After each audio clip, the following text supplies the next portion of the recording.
이렇게 앉아 계시니까 이거 굉장히 막 든든하고 은혜도 이 찬양도 굉장히 은혜롭습니다. 아멘입니다. 항상 찬양이 한 번도 지금까지 우리 찬양 이마누엘 장대 써가지고 오늘 별로다 이런 적이 한 번도 없습니다. 할렐루야. 기도로 준비하고 그렇게 하시니까 얼마나 보는 저희들도 은혜가 됩니다. 은혜가 되고 제가 늘 하는 말씀이지만 이 자리를 놓치면 건강 잃어버리는 겁니다. 이 자리 놓치면 안 됩니다. 무슨 일이 있어도 이 자리 꼭 지키시고 끝까지 이 자리를 잘 감당하시는 우리 이마누엘 찬양대 되어지기를 주의 이름으로 축원합니다. 할렐루야. 이제 저희가 그 1년 이상 그렇게 사사기 말씀을 나누었는데 또 시간에 우리가 헌신 예배도 드리고 또 여러 가지 또 예배들이 있다 보니까 이렇게 오랫동안 말씀을 저희가 나누게 되었습니다. 사실 이 20장 또 이 레위인의 그 문제 또 이 우리가 지금 살피고 있는 베냐민 지파의 이 문제 이거는 사사시대 초기에 있던 사건입니다. 초기에 있던 사건입니다. 그래서 주로 초기에 있던 사건이 이게 에필로그로 프롤로그가 아니고 에필로그로 그렇게 첨부가 되었습니다. 사실 사사기는 삼손으로 끝날 수 있는 겁니다. 삼손으로 끝내도 큰 문제가 없습니다. 그런데 사사 기자가 에필로그로 레위인의 사건하고 그 베냐민 그 문제를 미가의 이 신상 문제하고 베냐민 지파의 그 문제를 뒤에 딱 붙이면서 앞으로 이 가나안 땅을 정복하는 여정에 반드시 기억하고 반드시 세밀하게 생각하지 않으면 절대로 이 땅을 정복할 수 없다는 것을 사사기 기자가 그렇게 이 부분을 설명을 하면서 두 개의 그 이야기를 사사시대 초기에 있었던 두 개의 이야기를 사사기 끝에 그렇게 붙여 놓았습니다. 사실 이 사사기는 해피엔딩이 아닙니다. 새드 엔딩이라고 그러죠. 이게 슬프게 끝납니다.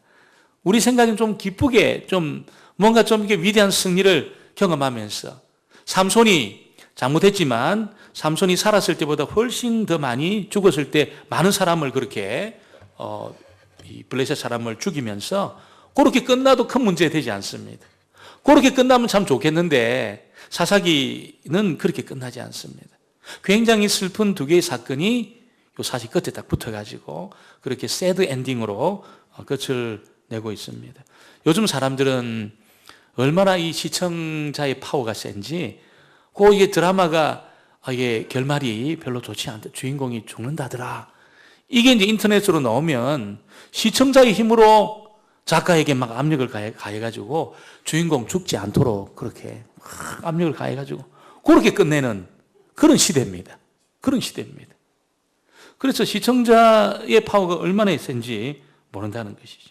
사람들은 자기는 그렇게 못 살지만 정말 자신의 어떤 그 이상적인 그런 사람, 자신의 이상은 여러분 자기의 어떤 기대를 저버리기를 원치 않습니다. 자기가 생각하는 그것대로 그렇게 살아가기를 원하는 것입니다. 그러나 꼭 자기 생각대로 되는 것이 꼭 좋은 것은 아닙니다. 자기 생각대로 그렇게 가는 것이 꼭 좋은 것은 아닙니다. 오늘 이 사사기가 그런 겁니다. 우리 생각에는 해피엔딩으로 끝나면 좋겠는데 이 사사기는 굉장히 슬프고 절망적으로 그렇게 끝이 나고 있습니다. 미가의 신상 때문에 다한 지파가 완전히 사라져 버립니다. 레위인의 문제 때문에 베냐민 지파가 지금 600명 남기고 다 전멸해 버렸습니다.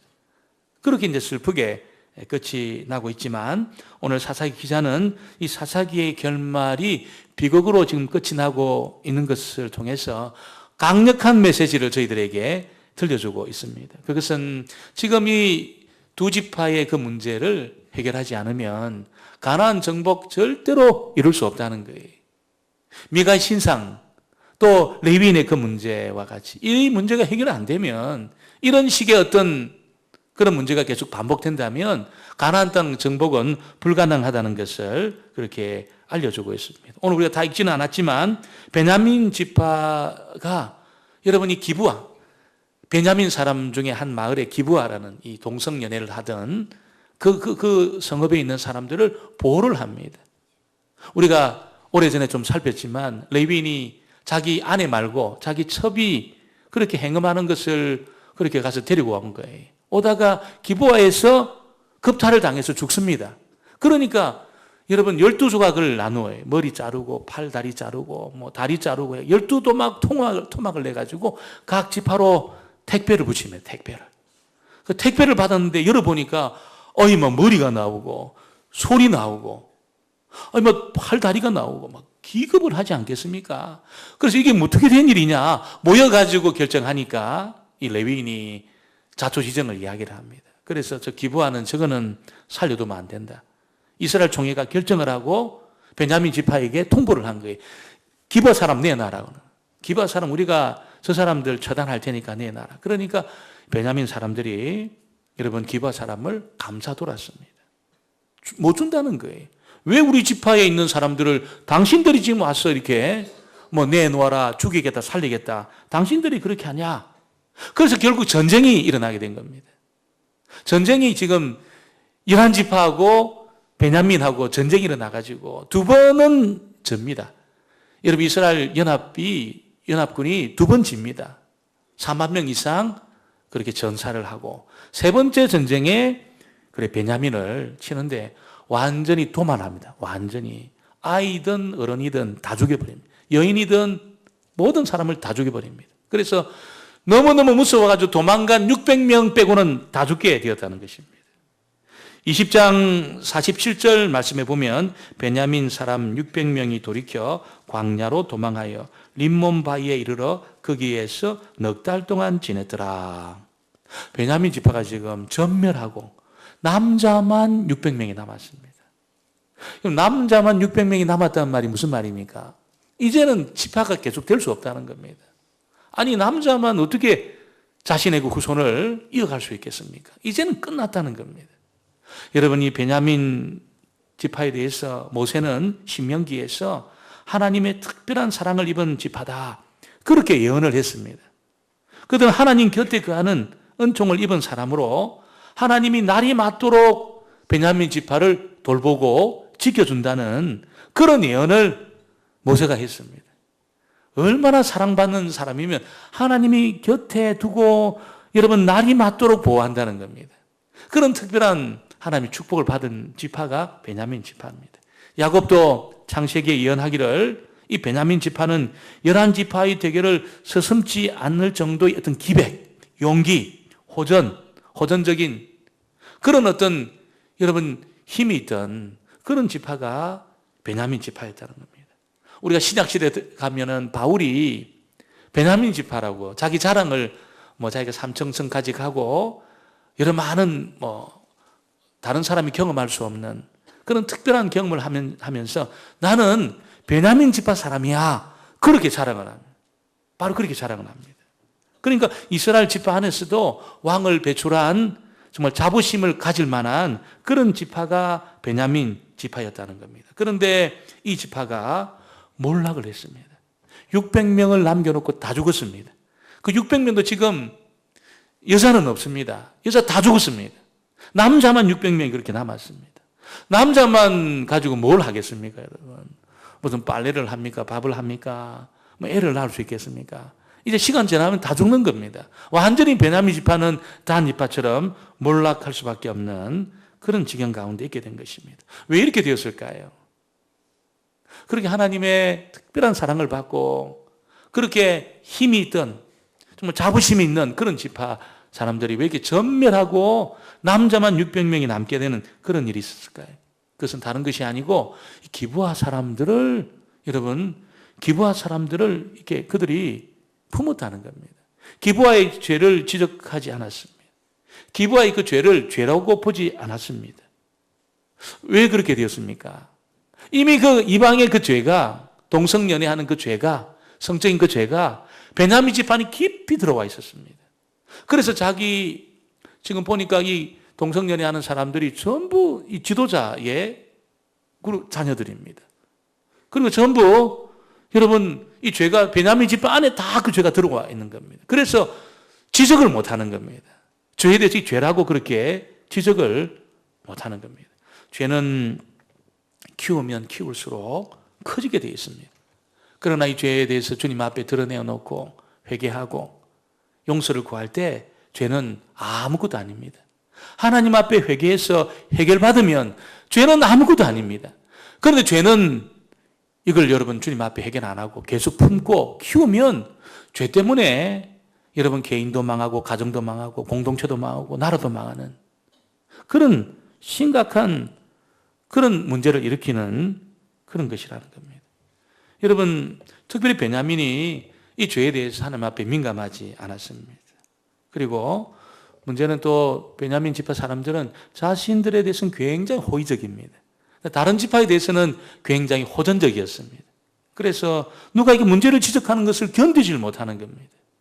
누가 지적하는 것에 대해서 그들은 견디지를 못했습니다. 왜 우리 기부와 사람을 당신들이 지적하냐고 견디지를 못했습니다.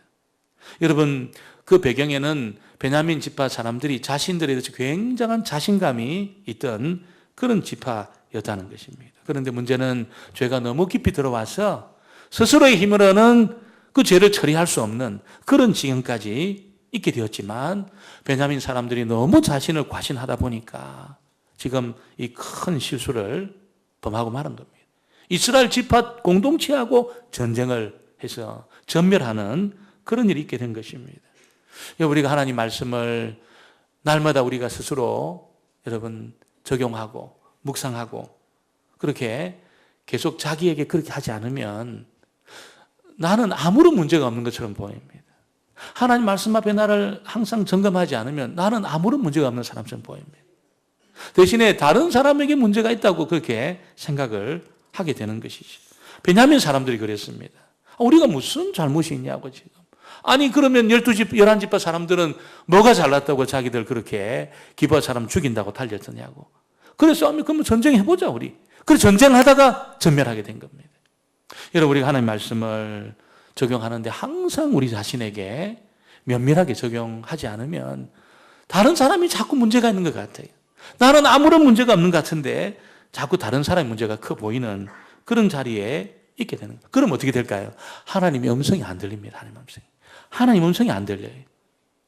여러분 하나님 말씀을 정말 면밀하게 자기에게 적용하고 하나님 말씀 앞에 눈물을 흘리고 그렇게 면밀하게 자기 자신을 적용시키면 하나님의 음성을 계속해서 들을 수 있지만 여러분 그 말씀 적용 안 하고 자꾸 다른 사람이 적용시키면 여러분 결국 가장 중요한 주님 말씀 주의 음성이 들려지는 그 복을 우리가 받지 못하게 되는 것입니다. 오늘 이 오후 시간에 나온 저와 여러분은 날마다 주의 말씀 앞에 우리 자신을 점검하는 복된 사람 되어지기를 주의 이름으로 축원합니다. 오늘 두 번째는 이 이스라엘 공동체에도 문제가 있었다는 것을 알려주고 있습니다. 이스라엘 공동체는 어떤 명분과 원칙에 따라서 계속 움직였습니다. 그래서 기브아 사람들의 죄를 보고 저거 가만두면 안 된다. 그러면서 그들이 전체가 모여서 여러분 징계의 칼을 들고 기브아를 보호하려고 하는 베냐민과 전쟁을 불사했다는 것입니다. 사실 이스라엘 공동체는 큰 문제는 없습니다. 겉으로 볼 때는. 그런데 결과적으로는 기브아의 죄와 상관이 없는 베냐민 사람도 다 죽게 된 겁니다. 다 죽게 된 겁니다. 그리고 한 지파가 이제는 사라지게 되었다는 것입니다. 그때서야 이스라엘 공동체가 정신이 번쩍 든 겁니다. 징계의 칼을 빼가지고 막 휘둘렀는데 보니까 한 지파가 완전히 몰락하게 된 겁니다. 기부와 죄에 상관없는 사람도 다 죽여버리고 애들도 다 죽여버리고 여인들도 다 죽여버리고 남자만 600명을 남기게 되었다는 것입니다. 여러분 이를 잘 처리한다고 생각했지만 결국 보니까 여러분 엉뚱한 결과가 나오게 된 것입니다. 여러분 문제가 뭘까요? 어떤 이 공동체의 합의가 사실 이게 여러분 진리는 아니에요. 공동체도 잘못될 수 있다는 것을 모르는 겁니다. 이 사람들이. 이스라엘 총회가 잘못될 수 있다는 것을 모르는 겁니다. 합의가 모든 문제를 풀 수 있다는 그렇게 확신을 하고 자기들의 이 공동체 총회가 잘못될 수 있다는 것을 몰랐다는 것이죠. 명분도 있고 힘도 있고 그래서 그 명분을 따라서 법을 집행했는데 결과는 베냐민 사람이 다 죽어버리고 그 기부와의 죄와 상관도 없는 사람들이 다 죽게 되는 그런 일이 나오게 된 것이죠. 여러분 한 사람의 생각보다 두 사람의 생각이 옳을 때가 있습니다. 두 사람의 생각보다 10사람의 생각이 옳을 때가 있습니다. 10사람의 생각보다 공동체 전체의 생각이 더 옳을 때가 있습니다. 그러나 모든 사람의 생각이 잘못될 수도 있습니다. 모든 사람의 생각이 잘못될 수도 있다는 거예요. 성경이 지금 그걸 보여주고 있는 것입니다. 이스라엘 백성들이 이 베냐민과 전쟁을 하면서 3번을 맹세합니다. 3번 맹세. 그 맹세를 많이 해요. 첫 번째 맹세는 베냐민을 치기까지 집으로 돌아가지 않겠다 이 맹세합니다. 그리고 두 번째는 지금 이 전쟁에 자기들과 함께 연합군을 구성하지 않고 나오지 않는 사람은 베냐민과 같은 편으로 간주하겠다. 그렇게 합니다. 그래서 길르앗 야베스 사람들이 안 나옵니다. 여러분, 그 사람들 죽여버리고 그 여인들을 그렇게 400명을 그 여인들을 그렇게 또 이 베냐민 사람의 아내로 주려고 그렇게 달려들었습니다. 그리고 세 번째는 베냐민 지파에게는 자기 딸을 결혼시키지 않겠다. 그렇게 이제 맹세를 한 겁니다. 우리 2절, 3절을 같이 볼까요? 2절, 3절 말씀을 21장 2절, 3절을 같이 보겠습니다. 이스라엘 사람들이 미스바에서 맹세하여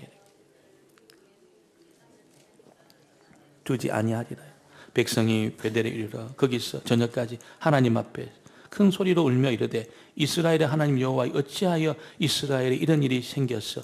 오늘 이스라엘 중에서 한 지파가 없어지게 하시나이까 하더니 지금 아무도 11지파가 모여가지고 절대로 베냐민 사람에게는 아내를 안 주겠다. 맹세를 하나님 앞에 맹세를 한 겁니다. 그럼 이제 어떻게 됩니까? 베냐민의 남은 600명은 이제 완전히 전멸하는 남자로 살다가 결혼도 못하고 애도 후손도 못 가지고 이제 다 죽어 버리면서 전멸하게 되었다는 것입니다. 그래서 그들이 베델에 모여서 방성대고를 합니다. 여러분, 방성대고를 합니다. 그러면서 그들이 여러분 이 맹세에 따라서 일을 했지만 여러분 공동체 전체가 잘못될 수 있다는 것을 그들이 모르는 겁니다. 맹세에 따라서 베냐민 사람 죽이고 맹세에 따라서 전쟁터에 오지 않은 길르앗 사람들 죽여서 처녀들을 빼앗아가지고 그렇게 베냐민 남은 600명한테 던져주고 또 맹세 그러다 보니까 결국 맹세 때문에 실로에서 예배드리고 온 사람을 납치해가지고 200명을 결혼을 시키는 그런 일이 일어나게 된 것입니다. 이스라엘의 모든 행동을 지금 지배하고 있는 것은 뭡니까? 맹세입니다. 맹세입니다. 여러분 이렇게 이스라엘 백성들이 맹세로 모든 문제를 지금 풀려고 한 이유는 겉으로 볼 때는 기브와의 그 죄에 대해서 그렇게 지적을 하고 이 죄 문제에 충격을 받고 이 죄 문제를 풀기 위해서 그렇게 했지만 더 중요한 것은 여러분 이스라엘 백성들 전체 안에 하나님의 은혜가 없는 겁니다. 하나님 말씀이 고갈된 겁니다. 하나님의 은혜가 없고 하나님 말씀이 지금 고갈되어 있으니까 여러분 억지로 어떤 맹세를 하게 하는 겁니다. 그리고 맹세를 어기면 처벌하면서 어떤 이 공동체를 유지하려고 했다는 것이죠. 여러분 사람의 문제는 맹세하면 어느 정도 어떤 문제는 풀 수 있습니다. 풀 수 있어요. 그런데 맹세하고 결심한다고 해서 여러분 모든 문제를 풀 수 있는 것은 아니라는 것이죠. 하나님의 은혜가 우리에게 부어져야 될 줄 믿습니다. 우리가 어떤 결단도 하고 맹세도 하고 뜻을 정하기도 하지만 정말 중요한 것은 하나님의 은혜가 우리 가운데 있어야 문제가 사실 풀리게 되어져 있다는 겁니다. 그러지 않고 맹세하고 법대로 하고 여러분 그렇게만 해가지고 결국 보면은 여기 쳐내고 저기 쳐내고 나중에 아무것도 없게 되는 것입니다. 이 베냐민 그런 겁니다. 맹세해가지고 다 쳐내고 기브아 사람 다 죽이고 베냐민 사람 다 죽이고 전쟁에 나오지 않은 길르앗 야베스 사람 다 죽여버렸어요. 결국 보니까 한 지파가 지금 완전히 사라지게 되는 정신을 차려보니까 그런 죄를 공동체가 범하게 되었다는 것입니다. 여러분 하나님이 은혜 주시면 결국 문제가 인생의 문제가 풀리게 되어져 있습니다. 누구에게 하나님 은혜 주실까요? 하나님에게 항복하는 사람에게 하나님 은혜 주십니다. 하나님에게 순복하는 사람에게 하나님 은혜 주십니다. 오늘 저와 여러분은 맹세가 아니고 하나님의 은혜로 인생의 문제를 푸는 하나님 사람 되어지기를 주의 이름으로 축원합니다. 오늘 세 번째 보니까 여러분 정말 이 진정한 통치가 회복 안 되면 가나안 정복 불가능하다는 것을 알려주고 있습니다. 사사기 기자는 이 자기 사람이라고 기브아를 감쌌던 이 베냐민 지파 또 베냐민 지파를 징계하기 위해 어떤 명분과 명제로 그렇게 나서는 이스라엘의 총회, 문제를 풀지 못하고 있다고 말하면서 결론을 내리고 있습니다. 25절을 같이 보겠습니다. 25절 말씀을 같이 보겠습니다. 그때에 이스라엘의 왕이 없어. 이게 사사기의 결론입니다. 그때에 이스라엘의 왕이 없으므로 사람이 각기 자기 소견에 옳은 대로 행하였다. 이스라엘의 문제는 맹세의 문제도 아니고 징계의 문제도 아니고 명분의 문제도 아니고 통치의 문제라는 거예요. 통치의 문제. 통치의 문제라는 겁니다. 진정한 이 통치가 회복 안 되면 가나안 정복, 여러분 이거 이루어지지 않는다는 것을 알려줍니다. 이스라엘의 왕이 없다는 것은 이방 사람들이 말하는 그런 왕이 없다는 뜻이기도 하겠지만 이스라엘은 왕이 있습니다. 이스라엘의 왕은 하나님입니다. 하나님. 하나님이 왕입니다. 처음부터 끝까지 하나님이 이스라엘의 왕이었다는 겁니다. 그러니까 이 말은 이방 사람들이 생각하는 그런 왕이 없다는 그런 말이기보다는 하나님을 왕으로 인정을 안 했다는 거예요. 하나님이 왕인데도 불구하고 하나님을 왕으로 인정하지 않았다는 그런 뜻입니다. 하나님 백성들이 하나님을 왕으로 모시지 않으면 하나님의 권능과 능력이 나타나지 않습니다. 하나님이 다스려주지 않으면 여러분 밥입니다. 밥. 동네북이 되는 겁니다. 동네북. 여기저기 터지고 깨지고 여기저기 빼앗기고 부서지고 결국 망하는 겁니다. 하나님이 다스려 주셔야 사방이 평안하게 될 줄 믿습니다. 다윗이 잘한 게 그겁니다. 다윗이 기가 막힌 지혜를 가진 사람이. 자기가 왕 중의 왕이 다윗입니다. 지금 이스라엘의 그 별이, 이스라엘의 국기가 별입니다. 별. 그 별이 다윗의 별입니다. 다윗의 별. 무슨 이야기냐면 다윗 왕 때 이스라엘이 가장 강력한 나라를 형성했다는 거예요. 그 나라를 생각하고 사모하면서 이스라엘의 국기는 다윗의 별, 그 별을 그려놓았습니다. 여러분, 다윗은 어떻게 그렇게 강한 나라를 세웠을까요? 무슨 주변에 강한 민족이 많았습니다. 그런데 다윗은 너무 지혜로운 게 뭐냐면 하나님이 왕입니다. 하나님이 왕이죠. 항상 그는 그렇게 생각했습니다. 겉으로만 말한 게 아니고 정말 그는 이 나라의 왕은 하나님입니다. 하나님입니다. 나의 왕, 나의 하나님. 항상 요절처럼 외우는 것이 그겁니다. 다윗이 잘한 게 그겁니다. 하나님이 왕입니다. 하나님이 왕이지요. 누가 말해도 하나님 왕이지요. 나는 하나님의 신하에 불과한 거지요. 여러분, 철저한 여러분, 하나님의 왕됨의 의식, 하나님의 왕권을 인정하는 그 의식, 이것이 다윗의 나라를 견고하게 하고 사방의 평강을 그렇게 얻게 되는 비결이었다는 겁니다. 여러분, 우리가 겉으로 하나님이 왕이지요. 하나님이 나의 왕이죠. 여러분, 마귀는 압니다. 우리가 립싱크 하는 것처럼 말로만 그렇게 하는지 진짜 우리를 굴복시키는지 마귀는 압니다. 마귀 알아요. 그래서 여러분, 하나님을 왕이라고 인정하면서 마음대로 해버리면, 결정적인 순간에 우리가 마음대로 살면 마귀의 밥이 되는 겁니다. 오늘 저와 여러분은 여러분이 진정한 통치가 회복되게 되기를 주의 이름으로 축원합니다. 하나님이 왕입니다. 하나님. 한번 따라해 보겠습니다. 하나님이 나의 왕이십니다. 이 고백이 진정의 고백이 되어지기를 주의 이름으로 축원합니다. 내 중심의 고백이 되고 나의 진정의 고백이, 나의 삶의 고백이 되고 하나님이 왕입니다. 여러분, 하나님을 왕으로 인정한다는 것은 하나님의 말씀을 인정한다는 겁니다. 하나님의 말씀을 인정한다는 겁니다. 하나님을 인정하는 것은 하나님의 말씀을 인정하는 겁니다. 그때 여러분 통찰력이 생기는 통찰력이. 여러분, 뭐가 중요한지 뭐가 중요 안 한지 이게 막 보입니다. 뭐가 중요한 내 인생에. 내가 어디로 가야 될지 통찰력을 얻게 되는 겁니다.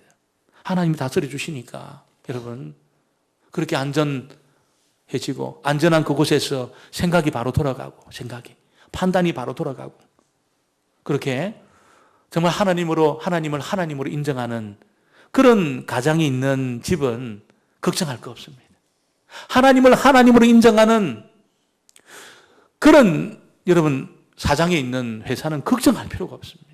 걱정할 필요가 없습니다. 하나님을 정말 하나님으로 인정하는 그런 리더가 이끄는 공동체는 걱정할 필요가 없습니다. 걱정할 필요가 없습니다. 여러분, 저와 여러분이 우리가 너무 부족하다는 걸 알고 있습니다. 우리가 우리 삶을 다 관리 못해요. 다 관리 못해요. 여러분 잘 아시잖아요. 내가 어떻게 내 손을 떠나 있는 자녀들 어떻게 관리할 겁니까? 관리 다 안 됩니다. 내가 내 인생을 어떻게 남은 이 노후를 관리할 겁니까? 잘 안 됩니다. 여러분, 그러나 하나님이 나의 왕이시라는 것을 인정하고 하나님에게 굴복하고, 그 말은 하나님 말씀 앞에 굴복한다는 겁니다. 그때 하나님 우리를 다스려 주시고 통치해 주시고, 여러분 우리가 그런 하나님의 다스림 속에 통찰력을 가지고 정말 중요한 것이 뭔지 중요하지 않은 것이 뭔지 잘 판단해서 그렇게 순복함으로 가정도 살아나고 여러분의 부서도 살아나고 우리 공동체도 막 살아나고 이 시대를 감당하는 저와 여러분 되어지기를 주의 이름으로 축원합니다. 우리 말씀 기억하면서 406장 찬양하고 합심해서 한번 간절히 기도하겠습니다. 406장입니다.